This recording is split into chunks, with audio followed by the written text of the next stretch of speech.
Hey there, everyone. My name is Ash T, and on another episode of Dropouts, I have my very, very good friend and roommate, Johnny Rey Diaz, who went from a job in real estate to actor.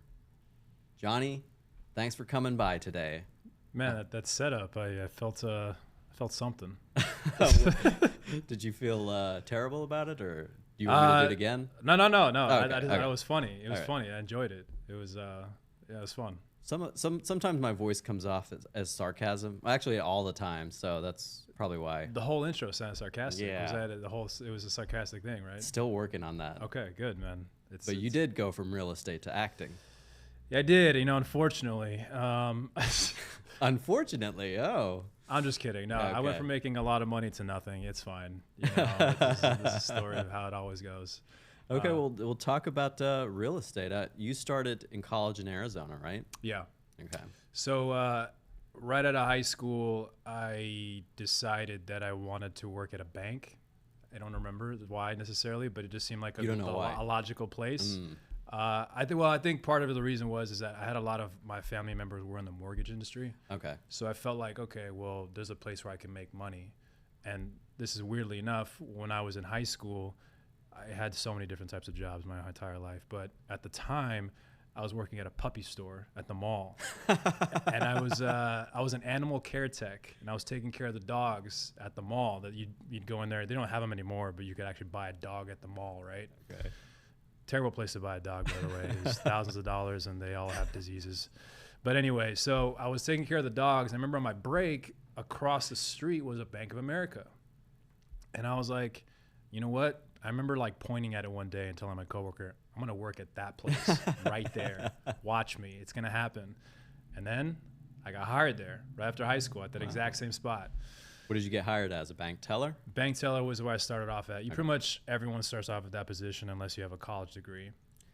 What did your dad do? So my dad, he basically worked at sort of like an electronic manufacturing company for probably about 25 years. He tested circuit boards that went into like airplanes and like different things like that. It was a job that like he definitely didn't like. He just did it because it put food on the table. And I admire my dad because he came from Colombia, not speaking a single word of English, went to college at Texas A&M as a foreign exchange student, and literally was like in classes of like chemistry and stuff like that and didn't even speak English. Wow. And he told me that he had to work twice as hard as every single person there because while he's learning like chemistry or whatever it is or English, he literally doesn't know any English. So he's like learning English at the same time of taking all these other subjects. And I just got to say, like, I admire your work ethic. I think you are one of the hardest working people I've ever seen in my life. And I guess you probably get that from your dad. Definitely, I get it from my dad. I consider my dad one of the hardest working people I've ever met in my entire life. So I think my work ethic is attributed mostly to him. But he put himself through school. You know, the thing is that like he got his degree in like agriculture. He loved botany, which is wild, you know. But I've had this conversation with him, and I asked him, well, why, when you graduated, why didn't you pursue some sort of career in what you wanted to do? And it was just simply because he's like, well, I came across this job. I needed to like make money and put food on the table, and so I just took it. And you end up working at a job that you're there unhappy for like 25 years. Wow. And then he got laid off. And eventually he just retired because he's just like, I don't want to go back to doing that. I don't know what else to do. I have no other work experience, you know? So that was like a lesson for me where I always saw that moment and I'm like, well, I don't want that to happen to me. You don't want to be stuck in a job that you hate. Exactly. Unhappy. You know what I mean? Even though it pays the bills or it satisfies whatever you need financially, we all need to do that. But ultimately, at one point in my life, I realized that money is never going to make me happy. And I even know that to this day, it won't. Yeah. And your mom, did she work as well? So my mom, at the time when my dad was working at that same company, my mom was a college administrator. So she worked at a local community college in Arizona, South Mountain Community College. And she basically worked in like the testing department. So when kids would come in to test for certain like see where they end up in math, what math they might end up in, or if they got to take like an SAT or something like that. She would be the one administering the test, essentially.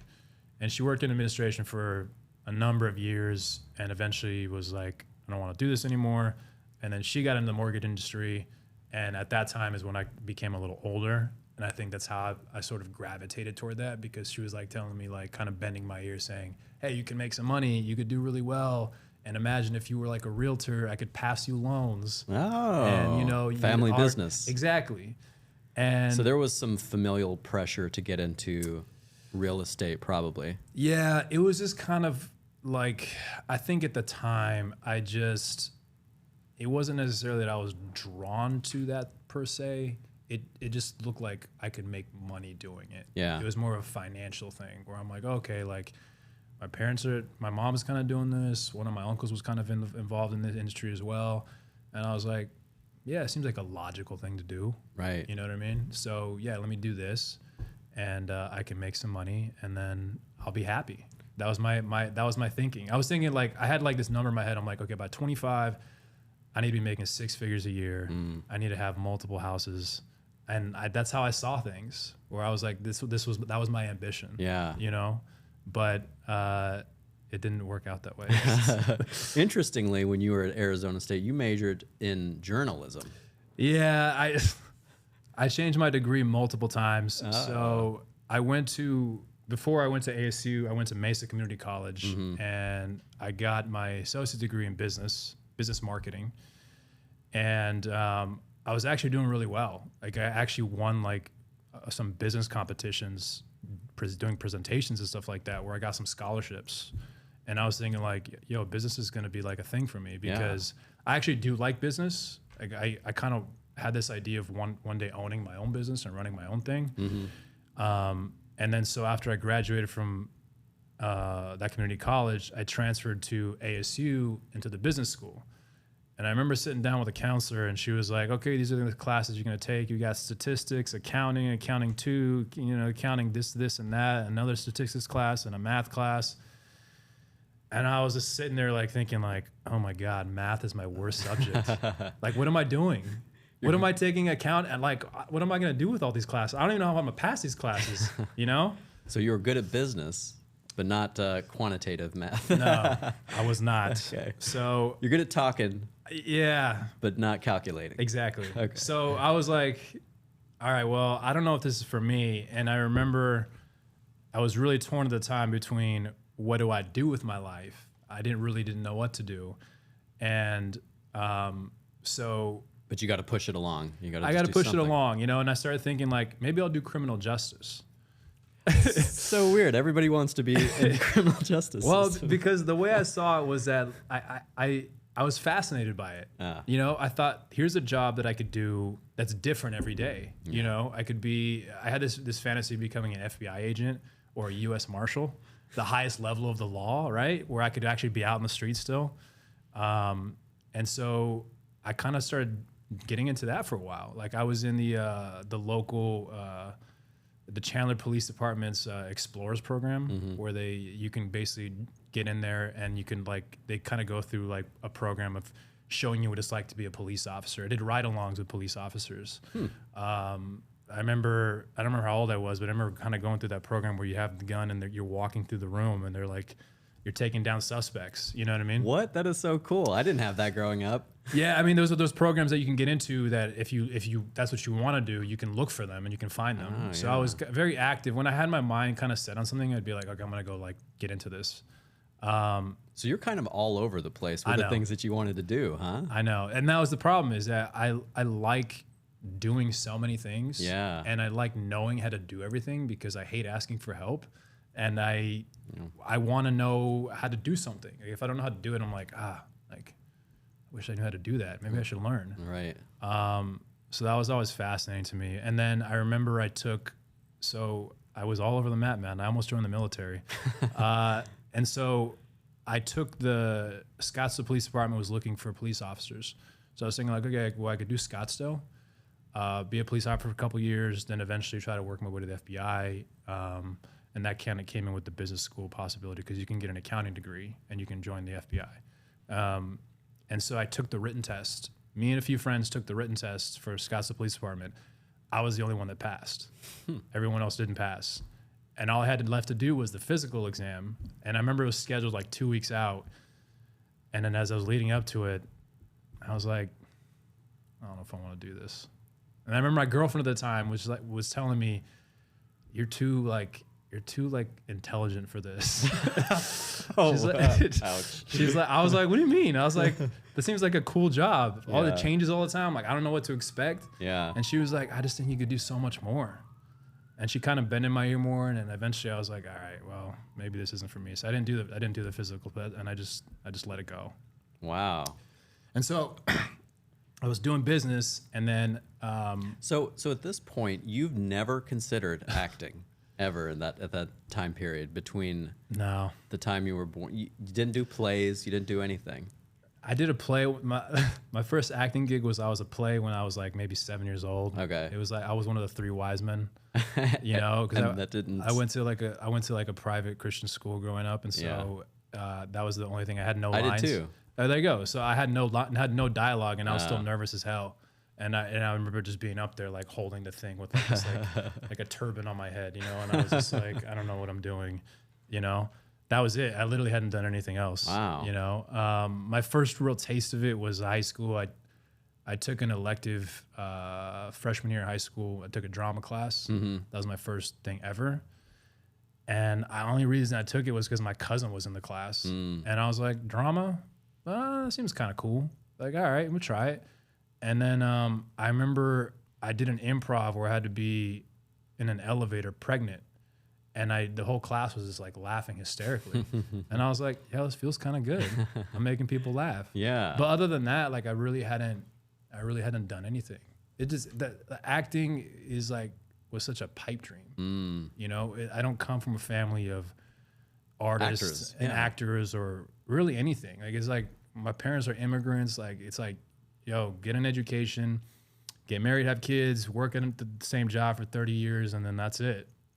That's life, you know? That's life, right? And, you know, very that's similar. all I knew. That's all I knew. I had the very similar experience. Yeah. You get a job, you get married, and that's what you do.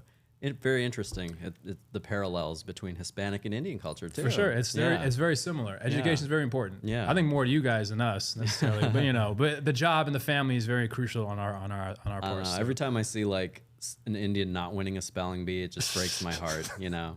So. How dare they? Exactly. How dare they? You know what? At least you were in the spelling bees. We ain't got nothing, man. You know, we're probably cleaning up after. You know, that's the problem.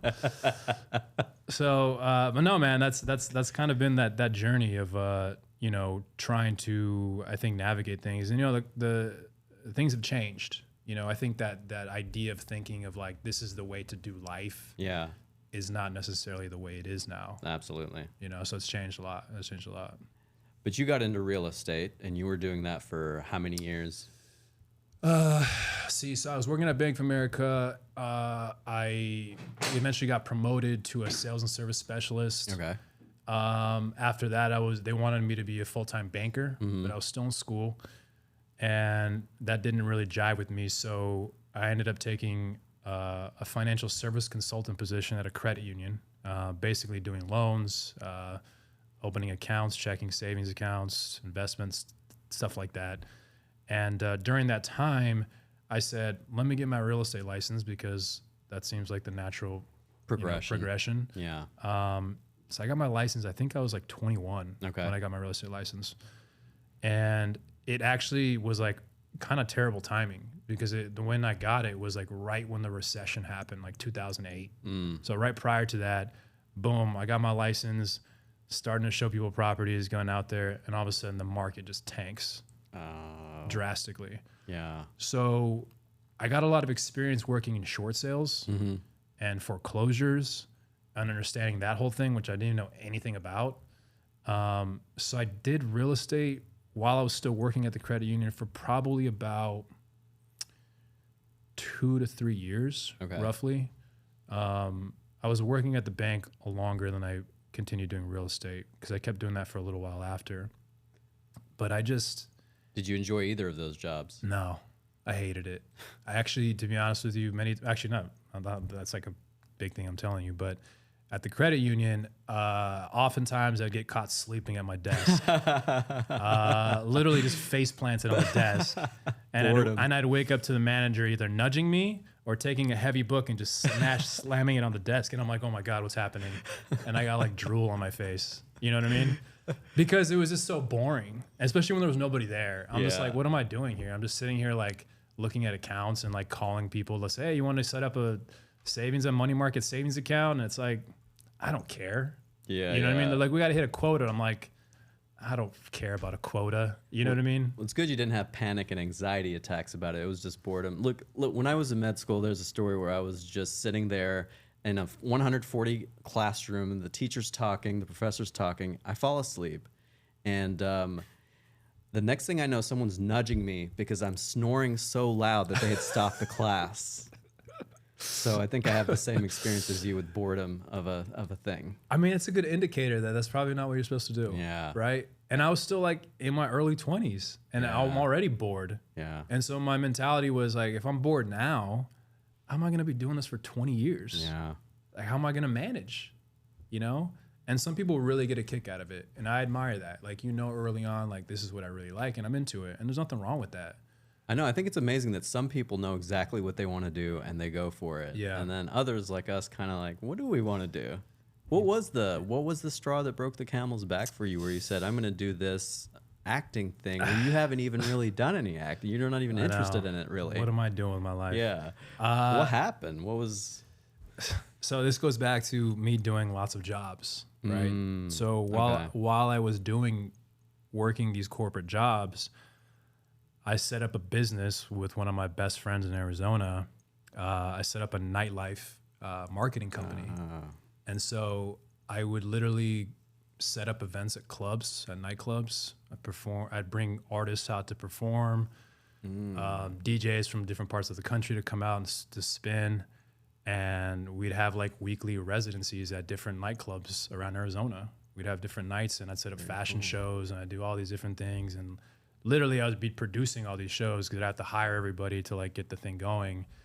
And I kind of got a kick out of it. Like it was like my thing. Like it was like I started this and I was making money doing it and it was a lot of fun. And during that time, I befriended a DJ who was working at a local hip hop station in Phoenix called Power 98.3. And I remember him telling me like, hey man, we're looking for interns. If you're interested, I know you're in school, you can do an internship here and it counts as like a credit. And I was like, okay, that sounds kind of cool. Like he's like, come in, we'll interview you. And then like, if you get it, then you can be an intern here. I was like, all right. So I interviewed, got the internship and non-paid, of course. And I had a lot of fun. Like I was going to all these different events. I was like meeting like all these like famous people. It was really cool. And at the time, what was the coolest famous person you met? Pitbull was really cool. Oh wow. Yeah, he was actually like really nice. Who else did I meet? Omar Epps. I remember he told me that I looked like Swiss Beats. Swiss Beats. Yeah, I was like, cool, man. We're not the same, but that's what's up, There was a lot. We've done so many people. I mean, I remember driving Baby Bash from Phoenix to Lake Havasu, and like all he wanted to do was just get high. And I was just like, and they literally told me like he cannot smoke in the car, and I was just like freaking out because I was gonna lose my job. But anyway, that's neither here nor there. A lot of the other interns were going to the Walter Cronkite School of Journalism. And I didn't even really know what journalism was. I was like, the news? I don't know what that even means. But they were telling me about the program. I'm like, actually, that sounds really cool. Like, it actually sounds kind of fun. Maybe I used to really love writing. I used to write a lot of poetry and short stories. And I'm like, yeah, writing. Okay. So I ditched the whole business and all that stuff. And I just rolled into like journalism. Completely different field. And then I realized that I can't also balance all these different things, all these different jobs and everything I was doing. It was just impossible. And so I came to a crossroads where I said, I'm doing really well financially with these corporate gigs that I'm working, but they don't bring me like any actual joy. There's no happiness there, right? Yeah. And I remember kind of going through a moment where I'm like, I got to quit. I got to leave it. I can't do all these things. It's impossible, right? So you've got all this debt on you, right? Like how much money do you have in debt? At the time, I had no debt. Oh, okay. I was making really good money. Like my credit was immaculate. Oh, wow. So you have the luxury to afford to be able to quit and think about what you want to do next in life. Yeah, at the time I was doing really well financially, and my credit was like I was on top of all my finances because I worked I was working with money all the time, so I was really on top of everything. And then I decided to quit, and they offered me a job at the radio station, making like $10 an hour, and I was like, I'm taking a massive pay cut, and that's when your credit went to 400. I know it did, and I was like, I'm gonna really enjoy it. Like work, I enjoy working here, so I'm gonna do it. I'm gonna like just go for it. Yeah. So I quit, stopped doing real estate, stopped working at the bank, started working at the radio station, and I was still working part-time, and my credit went to total shit. Right. Like I was in so much debt, credit card wise. I had people coming after me, like creditors coming after me. I got like lawsuits. Oh my God. I was, but you know, this is the weirdest thing. And I really remember this moment. I was in my mom's house. I remember telling my dad, I'm like, yeah, I owe this one credit card. This is like, just this one credit card is like $8 or $9 grand.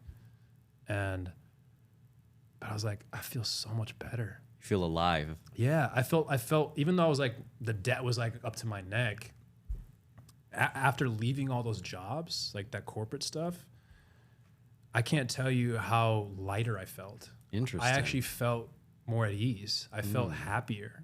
It was really weird. I went through this like transitionary period of like, thank God, like I just needed to shed that off of my body, like physically. Yeah. And even though I was making like basically zero money, I was like, I feel happier. Wow. I feel good. And then eventually, you know, that well kind of ran out where I'm like, I've worked at the station for a while now and I was making very little money and I had to decide what I'm going to do, you know, because journalism, I was basically at the end of the program. And again, I like doing so many things. At the end of the program, I'm like, I don't really want to do this. But I had already almost finished. So let me get the degree. Let me get the piece of paper, even though I had a bunch of student loan debt. And let me just finish it, and then I'll figure it out from there. You know. So after I graduated, I had a job opportunity in Georgia to work for Fox as a reporter, and I saw the city, and I was like, nah, man. It was like population 5,000. I was like, I'm not gonna go live in the sticks to make $20,000 a year. Yeah. I don't like the news really that much. So I didn't do that. And then while I was still working at the station, my news director was like, hey, there's a TV show here called Right This Minute on ABC that's looking for camera operators. I thought you'd be good for it. You know, I'm going to put your name in the hat. And I was like, yeah, that sounds fun. Camera operating, TV show.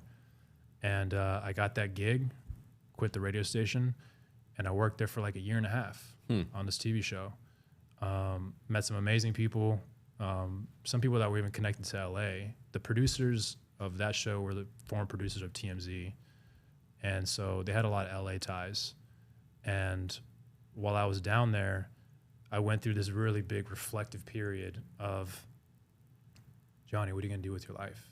Like you're at that age now. It's like, you got to make a decision, man. So I couldn't come up with anything. All I could come up with essentially was that I love movies. I love movies. I want to work in movies.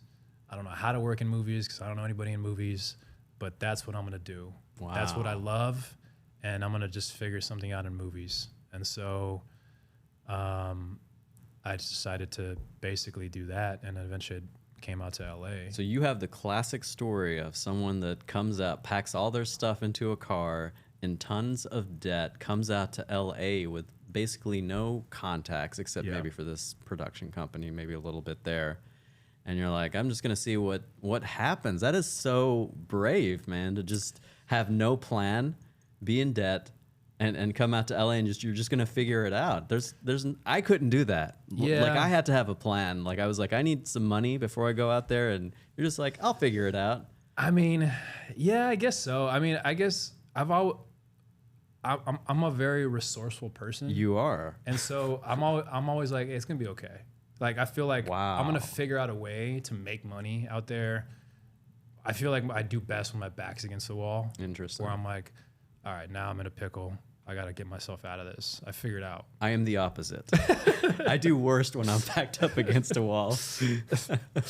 I mean, yeah, I tried to get a job before I came out here. I was like, okay, let me get an assistant job.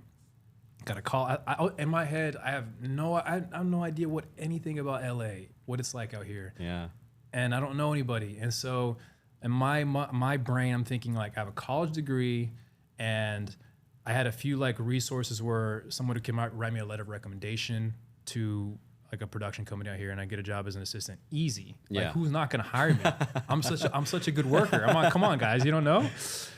I couldn't be further from the truth. Like nobody cares what school you went to. It's all about who you know and what experience you have. Well, I had no experience and I didn't know anybody. You know what I mean? You were fearless coming here. Well, I had to be though, because I think you kind of had to be. Like, dude, I applied to every major talent agency in town. CAA, UTA. I applied to work in their mailroom. Wow. I never got into any of them. I had letters of recommendation from like number of people to try to get a job in like, even as an intern at those spots. Couldn't do it because I was thinking like, okay, as an agent, business, you're combining that with the arts, that might be a good gig for me. But I never heard from them. Nothing, right? I couldn't get a job doing anything out there. And so the closest thing I got was an interview for an assistant position at a reality TV production company. And I flew out to LA. I remember I came out to Van Nuys to come out to this interview. And boy, did that not go good because I'm not used to LA, right? Yeah. I'm used to going to a job interview at a bank or something where I come in a nice suit, tie, everything like perfect, right? Polished resume. Well, that was my idea thinking going to this production company, right? Sure. So I go to this interview in a full suit at this production house, and then like the guy sitting next to me in the waiting room is in like jeans and a t-shirt, and I'm over here in a tie and the whole thing, and the guy that comes out to do the interview is wearing flip-flops. And he looks at me and he's like, Johnny? And I was like, yeah. I was like all ready to go. I knew everything about the company. I was ready to go. Come on in, man. The first thing he tells me when I sit down is like, hey man, ditch the suit. Like nobody wears suits for interviews here in LA unless you're like an agent or a lawyer. And this is neither, dude. He's like, we're chill here, man. Don't ever do that again. And I was like, that was a lesson for me. You know what I mean? So, and then from that day forward, which was good though, because then now I knew. I didn't know. Yeah. Now I knew this is how it works. Yeah. So the first thing I got when I moved out here, the best thing I could get was I got an internship at Panay Films, which is on the Disney lot, doing film development. So, and I didn't go to the interview, and I went to that interview in flip-flops. Just a button up, dude. That was it. And I got that one. So that was what basically brought me to LA, which was a non-paid internship, working at Disney, reading scripts and doing script coverage. That was it. That was my first in, essentially. And I was living in a garage that was converted into a room. In a garage. And I was paying like $400 a month, all included. No kitchen though, but I had a bathroom and a shower. And I lived there for probably almost like a year, probably, living in this little spot. Okay, how do you go from living in a very nice place in Arizona to living in a garage? Like, how does that feel? Do you? Yeah, it feels fine. Because the way I look at it is like it's all temporary. It's all temporary. It's not. This isn't forever, and this is just a stepping stone. So you really believe in yourself. That's your secret. You just really strongly believe in yourself. Did your parents instill this confidence, or where did this confidence come from? My parents were like, "What are you doing?" They're like, "What is wrong with you? You got a college degree. Get a real job." And none of that affects you. They strongly advised me against going. And none of that affects you. You're like, I don't care. I believe in myself. Exactly, because I do. Wow. I do believe in myself. I know my work ethic. I know what I'm capable of doing, and I was just like, I'm gonna go out there. And the way I saw it was like, worst case, it doesn't work out. I just go back home. What am I gonna lose? Time. To work at another corporate job I can pick up anytime I want to. True. Who cares? You know what I mean? Let me just take a stab at this and see what happens. And trust me, there's like plenty of times where I'm like, I should just probably move back home. Oh, there was. Oh, for sure. And I had no money. I was like, I left the internship because I was hoping it would lead to a job as an assistant to one of the producers, and it didn't. The only girl that was a paid employee, they let her go, and now I'm doing her job for free. Oh, wow. And, you know, after a while, you get tired of getting coffee for people and like For free, basically. Yeah. Even though it was cool working on the lot, I loved it. You know, Yeah. I mean, I saw some really cool movies that were being shot there while I was just walking by. Yeah. But I tried to get a job with them, and they're like, "We can't afford to bring you on." And I'm like, "I gotta go then," you know, because Yeah. I'm broke. Like I have no more money saved up. I can barely pay the $400 rent that I have. Wow. So I'm like, all right, well, I got to figure out some kind of money, right? Mm-hmm. So that was essentially what happened. And then, you know, again, it goes back to me having lots of skills in different jobs. Well, I used to DJ in Arizona when I was doing the nightclub stuff. Mm. So my thinking was, let me find a job that pays me really well, but I only have to work like 1 or 2 days a month. You know what I mean? And I wrote up a whole thing. I looked up a list of like 50 different like DJ companies in Southern California, and I emailed every single one of them. And I said, hey, I'm here from Arizona. I just moved here. These are my skills. I'm fluent in Spanish, whatever. And maybe like 4 responded to me, right? Well, one of them, and then 2 of them ended up hiring me and bringing me on as like a DJ. And then all of a sudden I'm getting like DJ gigs that pay really well, and I only have to work a day. You know, I was DJing at a bowling alley. I was DJing weddings. I was doing like working on a weekend here where I can make between $500 to $1,000 in a day, and I'm not having to work as a waiter where it takes up all my time. Yeah.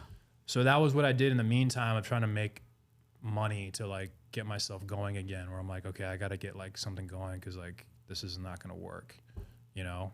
And ironically enough, that's how I got my in the industry, was actually through DJing. Wow. So I was DJing at this bowling alley in Glendale called Jewel City Bowl. Mm-hmm. I used to be there like I had to like a weekly night, like a Thursday or something. It was mostly just talking on the mic and hyping people up.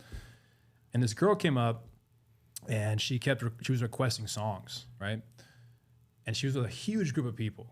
And I was asking her like, oh, like, what are you guys celebrating something? What's going on? You know, she's like, oh, it's a bunch of coworkers and stuff like that. And I was like, oh, where do you work? And she's like, oh, I work in the film industry. She's like, yeah, I'm a production coordinator. And I was like, boom, light bulb, right? So I said to her, hey, can I get your number? Not because I want to go out with you. Yeah. Look, I'm not that. I was like, look, honestly, I'm just looking for an in the industry. And I told her, like, I will work for you for free. Let me just prove myself to you. I'll be a PA, whatever you need to do. And she was very skeptical, but she gave me her number, and she's like, okay, call me. I called her, and she's like, okay, we're shooting this movie with Tobin Bell, and we need a PA, non-paid. Let's just see what you can do. And I said, yes, I will do the job that nobody wants to do. Give me that job. I'll do it. And I worked as a PA, busted my ass. They were like, oh, okay, you actually can work. And then, all right, we'll hire you into the next movie. And all of a sudden, it just became like one after the other. Next, you know, I'm the PA, now I'm the key set PA, now I'm the talent PA, because I'm quickly moving up the ladder because I work really hard. Wow, I did not know that you did PA work. Oh, yeah. When did you move to LA? 2012. 2012. And when were you getting this PA work? So I worked at Disney probably until close to like 2013. So probably like around 2013. Okay. Around there, 2013, 2014-ish, roughly around there. So I PA'd for probably about solidly for like 2 years. And then eventually you just get tired. Yeah. Like it's like I was working like really long hours. And then in the middle of all that, because I was a talent PA, I worked with a lot of like name actors that were some of the movies that we're doing. And I won't forget it, but I'm not going to name names, but like there were certain actors that I was like, wow, like, man, if you were only like a good human being, you know, like we see a lot of those. If you were nicer, yeah, I was like, now I understand why all the crew talks so much shit about you. I get it now. Like, why do the crew doesn't like actors? I see it firsthand, you know? And I just said, and I got jealous. Honestly, I got jealous because I'm like, you guys get here later and you leave early and you get paid the most. And most of the time you're just sitting around complaining. And I'm like, you were like, I'm going to become an actor just so I can prove that actors can be good people. Well, I saw it. I was like, I want that job. Yeah. I was like, where I get kicked back and like get paid more money, but not be an asshole. You know what I mean? Fascinating. You didn't go into acting because you were passionate about it. You went into it for the lifestyle.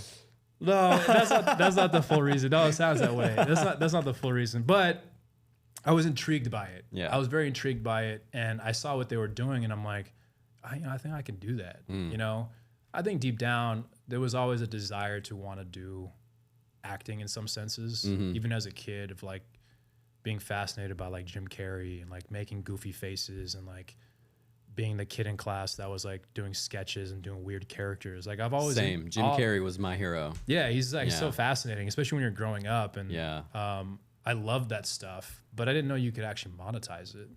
I didn't. I didn't know that was a job. Right. Like how would I know? Like I just see like these like fictional characters on TV, and I'm like, I don't know that's a job. Like I just think that they're just like Tom Cruise is just like Tom Cruise. Yeah.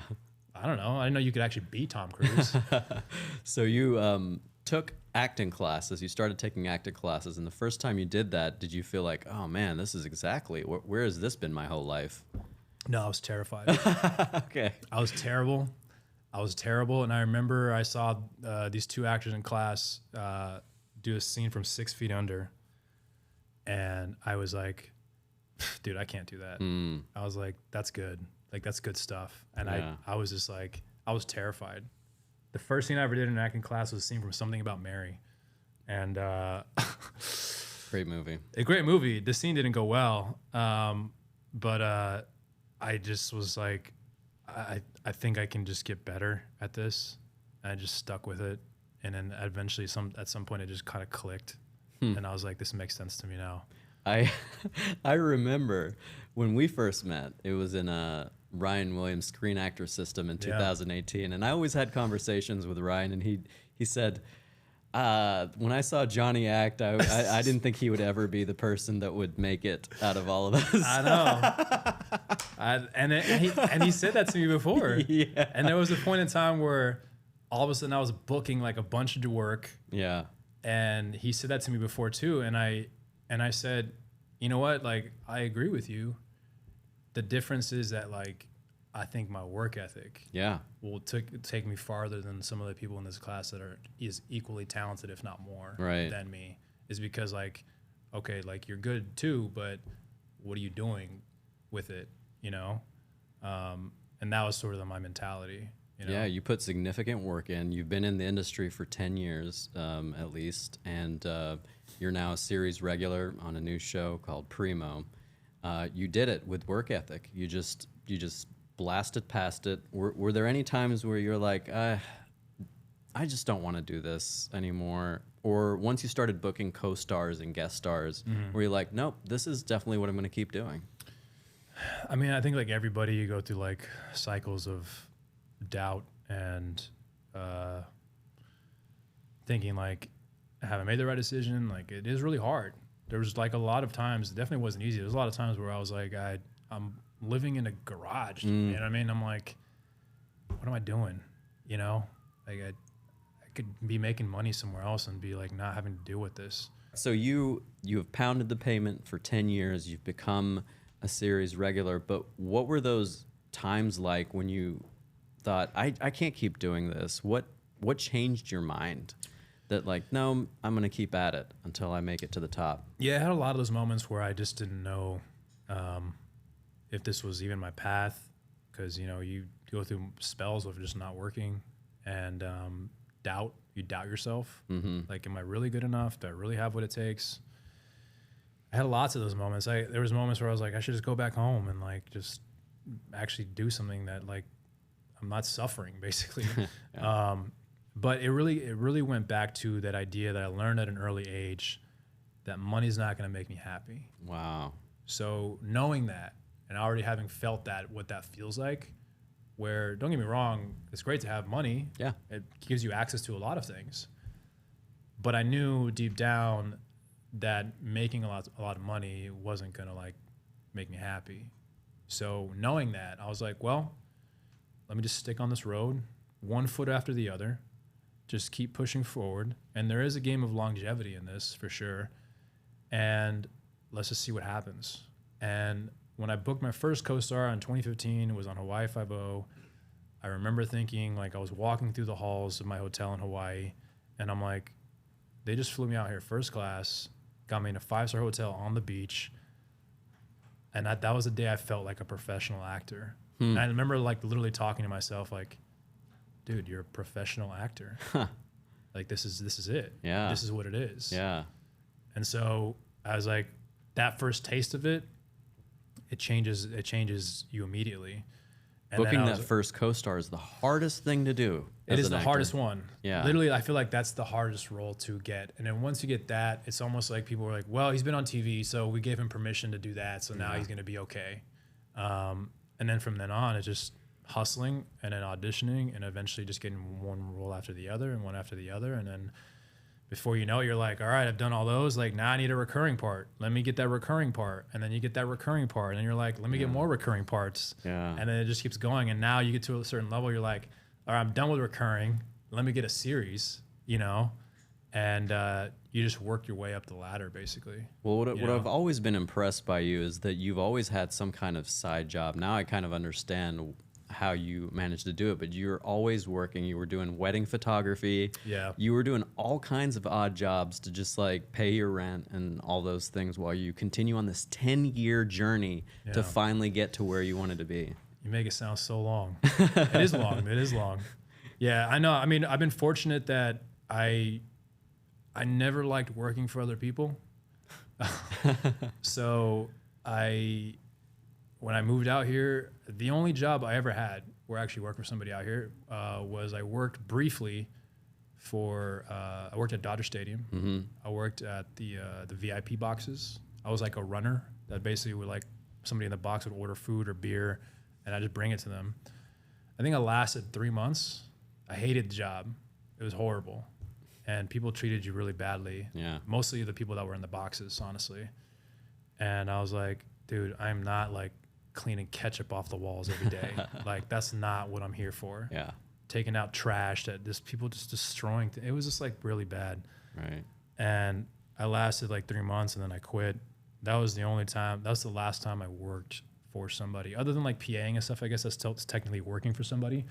But having a job that's not in the industry, like a side job, I was like, I'm not doing that again. So every other side thing I've done has been like a freelance, like photography gig or a DJ gig or something like that, where like I can control it. Like if I don't want to work, I'll just be like, I can't do it, you know?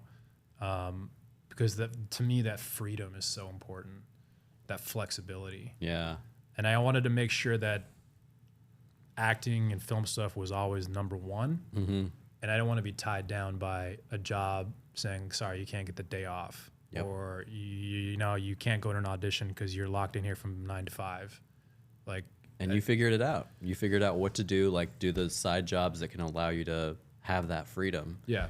And I got to say, when I met you in 2018 and I saw your work, I was like, this guy is amazing. I really want to learn from this guy. I want to be his friend. I respect you. I admire you. I think you're one of the coolest people I've ever met.